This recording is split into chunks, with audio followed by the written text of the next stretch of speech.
پہلا دشمن ہمارا کون ہے؟ شیطان۔ ایک نماز پر 4 حملے کرتا ہے۔ ہمیں ایک ہی نماز پڑھنی ہے لیکن وہ 4 بار حملہ کرتا ہے۔ حدیث میں آتا ہے کہ وضو کرو تو ناک میں پانی ڈالو اور ناک کو جھاڑو۔ جانتے ہیں یہ راز کیا ہے؟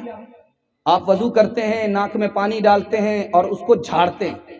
حدیث میں آتا ہے کہ شیطان ناک میں گھس جاتا ہے، اس لیے ناک میں پانی ڈالو، انگلی کرو اور جھاڑو تاکہ وہ الو کا پٹھا اندر نہ رہے، باہر چلا۔ پہلا حملہ شیطان کا، ایک نماز پر پہلا حملہ۔ دوسرا حملہ یہ ہوتا ہے کہ جب آدمی اس خیال سے سوتا ہے کہ مجھ کو سونا ہی ہے، جاگنا نہیں ہے، تو شیطان اس کی گدھی پر 3 گرہ لگاتا ہے۔ اس کی آنکھ اس وقت کھلتی ہے جب سورج اس کے سر کے اوپر مسلط ہو جاتا ہے۔ دوسرا حملہ۔ تیسرا حملہ دکھانے کے لیے جا رہا ہوں۔ جب آدمی کا ارادہ ہی نہیں ہے کہ مجھے اٹھ کر کے اذان سننی ہے، نماز پڑھنی ہے، وہ سوتا رہ جاتا ہے، تو جب وہ اٹھتا ہے تو اس کا بدن ٹوٹتا ہے۔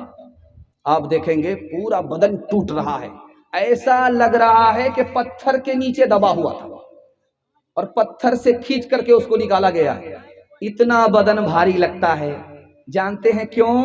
یہ شیطان کا تیسرا حملہ ہوتا ہے۔ شیطان اس آدمی کے کان میں پیشاب کر دیتا ہے۔ چوتھا حملہ دکھانے کے لیے جا رہا ہوں۔ آدمی نماز میں کھڑا ہو گیا، نماز پڑھ رہا تھا، اب اس کو پتہ ہی نہیں چل رہا ہے کہ آگے پڑھنا کیا ہے، میں نے پیچھے پڑھا کیا ہے۔ اچانک اس کے ساتھ 1 منٹ میں 1 سیکنڈ میں ایسا مسئلہ ہو جاتا ہے۔ پڑھ رہا تھا، پورا دھیان ہے، نماز پڑھ رہا تھا، پہلی رکعت صحیح پڑھی، دوسری رکعت صحیح پڑھی، تیسری رکعت میں جیسے آیا اس کا خیال کہیں سے کہیں چلا گیا۔ اب اس کو پتہ ہی نہیں چل رہا ہے کہ میں نے پڑھا کیا ہے، مجھے پڑھنا کیا ہے۔ دراصل جب نماز میں اللہ کا بندہ کھڑا ہوتا ہے وہ دماغ کے اوپر مسلط ہو جاتا ہے، وہ چاہتا ہی نہیں ہے کہ خدا کا بندہ خدا کی بندگی کے لیے خدا کے سامنے کھڑا ہو جائے۔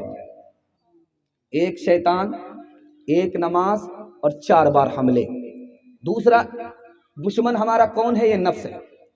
آج ساری دنیا کو الزام ہے کہ شیطان نے مجھ سے شراب پلوا دیا، زنا کروا دیا، لیکن شیطان کو شیطان کس نے بنایا؟ اسی نفس نے بنایا۔ اس کی زندہ مثال آپ کے سامنے رکھنے کے لیے جا رہا ہوں۔ 80 آدمی کو کھڑا کر کے آپ پوچھئے آپ پریشان تو نہیں ہے؟ وہ کہتا ہم پریشان ہیں۔ تو کس سے پریشان ہے؟ تو میں اپنے پڑوسی سے پریشان ہوں، میں اپنے بھائی سے پریشان ہوں، میں اپنے رشتہ دار سے پریشان ہوں۔ جانتے ہیں اس کو پریشان کس نے کر رکھا ہے؟ پڑوسی نے پریشان نہیں کیا، بھائی نے پریشان نہیں کیا، رشتہ دار نے پریشان نہیں کیا، اس نفس نے پریشان کیا جو چھپا ہوا ہے۔ قصور نفس کا ہے، الزام بھائی کے اوپر ڈال رہا ہے۔ انسان کا دوسرا دشمن نفس ہے۔ تیسرا دشمن دکھانے کے لیے جا رہا ہوں، دھیان سے اس کو سنیے گا۔ تیسرا دشمن کون ہے؟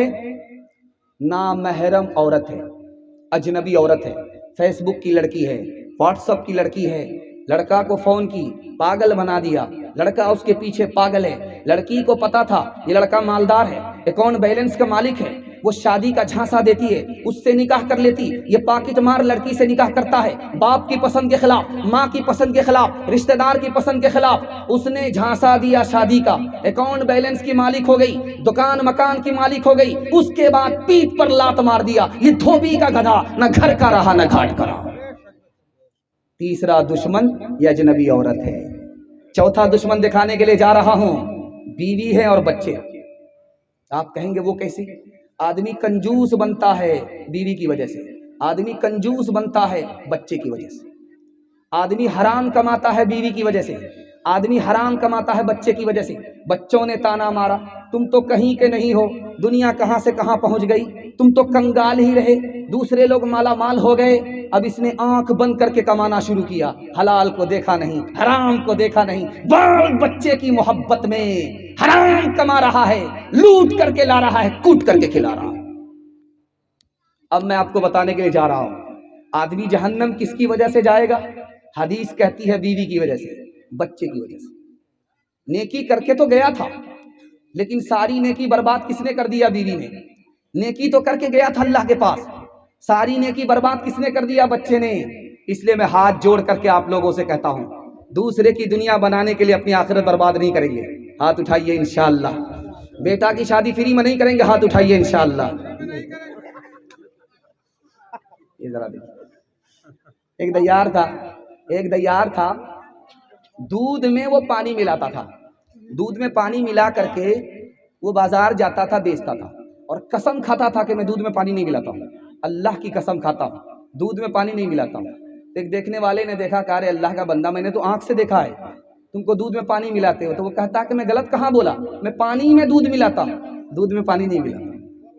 99 دن چور کے ایک دن کوتوال کا آ رہا تھا، دودھ بیچ کر کے بٹوا میں پیسہ تھا، سائیکل سے آ رہا تھا، اس کو پیشاب لگ گیا، پخانہ لگ گیا، حاجت پوری کرنی تھی، تو چلا گیا پا کر کے درخت کے نیچے، دیکھا وہاں تالاب ہے، سائیکل کو رکھا، بٹوا کو رکھا، جیسے ادھر گیا، بندر اوپر سے نیچے آیا، بٹوا لے کر کے اوپر چلا۔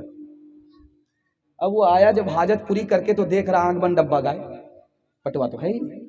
جب تاک جھانک کیا تو اوپر نظر پڑی، بندر اس کے پیسے کو نکال کر کے دیکھ رہا یہ اصلی ہے یا جعلی ہے۔ اس نے کہا ہے مہاراج تمہارے مطلب کا وہ نہیں ہے، تم پیسہ دے دو، ہم تم کو کیلا کھلائیں گے۔ اس کو ترس آیا، ایک سکہ گرانے کے بجائے 2 سکہ گر گیا، ایک پانی میں گرا، ایک اوپر گرا۔ پانی میں جو سکہ گرا وہ بولا ٹبھاک، بندر کو بڑا اچھا لگا، اتنی پیاری آواز ہے۔ اب ایک سکہ ادھر ڈال رہا ہے، ایک سکہ ادھر پھینک رہا ہے، ایک سکہ ادھر ڈال رہا ہے، ایک سکہ ادھر پھینک رہا ہے۔ یہ کہتا ہے مہاراج اب سمجھ میں آیا، جو دودھ کا پیسہ تھا وہ اوپر ہو گیا، جو پانی کا پیسہ تھا وہ پانی میں چلا گیا۔ میں آپ لوگوں سے ایک وعدہ لینا چاہتا ہوں، 1 سال میں آپ کو 10 سال کے برابر ترقی ہوگی، یہ گارنٹی ہے۔ میں گارنٹی لے کر کے جاتا ہوں، مسند رسول پر بیٹھ کر کے آپ میرا گریبان پکڑ سکتے ہیں۔ حلال کمائیے، حساب سے خرچ کیجئے، آپ سے بڑا مقدر کا سکندر کوئی ہو نہیں سکتا۔ ہاتھ اٹھا دیجئے انشاءاللہ۔ کر تو بھی ترقی دنیا میں اسباب تجارت پیدا کر تو بھی ترقی دنیا میں اسباب تجارت پیدا کر تو بھی ترقی دنیا میں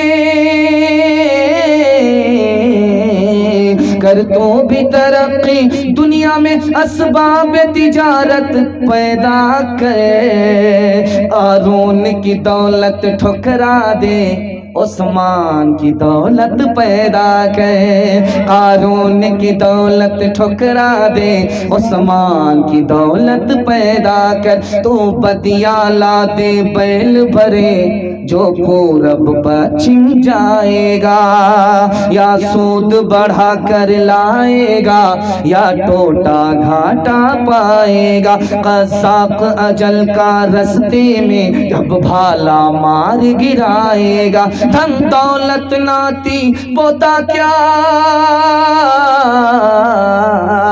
دھن دولت ناتی پوتا کیا، ایک کنبا کام نہ آئے گا، سب ٹھاٹ پڑا رہ جائے گا جب لا چلے گا بنجارا، جب چلتے چلتے رستے میں یہ گون تیری ڈھل جائے گی، ایک بدیا تیری مٹی پر پھر گھاس نہ چرنے آئے گی، یہ کھیپ جو تولا دی ہے سب حصوں میں بٹ جائے گی، دھی پوت جنوائی بیٹا کیا،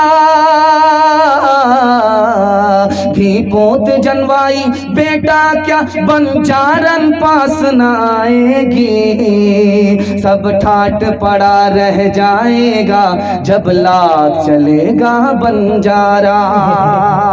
بڑا خوبصورت پیغام آپ کی خدمت میں لے کر کے آ رہا ہوں اور عورتوں تک پہنچ رہا ہوں، آپ سننے کے لیے ساتھ دیں گے، 10 سے 15 منٹ میں آپ کا جلسہ مکمل ہو جائے گا۔ تیار ہے سننے کے لیے؟ دونوں ہاتھ اٹھا دیجئے انشاءاللہ۔ پیشاب پاخانہ بھی روک کر کے بیٹھیں گے، ہاتھ اٹھائیے انشاءاللہ۔ یہ غلطی مت کیجئے گا، نکل جائیے گا 9-11 ہو جائے گا، دھیان سے رکھیے گا، جلدی سے پیغام نکل جائے گا۔ حیدرآباد میں دبئی کا بوڑھا آتا ہے 73 سال کا، 16 سال کی لڑکی سے اس کا نکاح ہو جاتا ہے، یہ راز میں آپ کو بتانے کے لیے جا رہا ہوں۔ اتر پردیش کا بوڑھا آتا ہے ارریہ ضلع میں، 63 سال کا، 16 سال کی لڑکی سے اس کا نکاح ہو جاتا ہے۔ جانتے ہیں یہ راز کیا ہے؟ میں آپ کو بتانے کے لیے جا رہا ہوں۔ سماج نے تجارت بنا دیا نکاح کو، بغیر مطالبے کے نکاح ہو نہیں رہا ہے، نکاح غریبوں کے لیے اتنا مشکل ہو گیا کہ باپ کے لیے جوان بیٹی بوجھ بن گئی. اس بوجھ کو سر سے ہٹانے کے لیے ایک باپ ایک بوڑھے کے ساتھ اپنی جوان بیٹی کا رشتہ کر کے اس کا گلا گھونٹ رہا ہے. دوسری بات یاد رکھیے, دھیان سے سنیے, جلدی سے نکل جائے گا, حالات حاضرہ کے حوالے سے سنا رہا ہوں. پہلے یہ ہوتا تھا کہ مسلمان لڑکا غیر مسلم لڑکی کو لے کر کے بھاگ جاتا تھا, یہ بھی غلط ہے. اس کے بعد یہ ہونے لگا کہ غیر مسلم لڑکا مسلمان لڑکی کو لے کر کے بھاگنے لگا, یہ بھی غلط. لیکن اب کچھ اور ہو رہا ہے. مسلمان لڑکا غیر مسلم لڑکی کو لے کر کے بھاگ نہیں رہا ہے, غیر مسلم لڑکا مسلمان لڑکی کو لے کر کے بھاگ نہیں رہا ہے.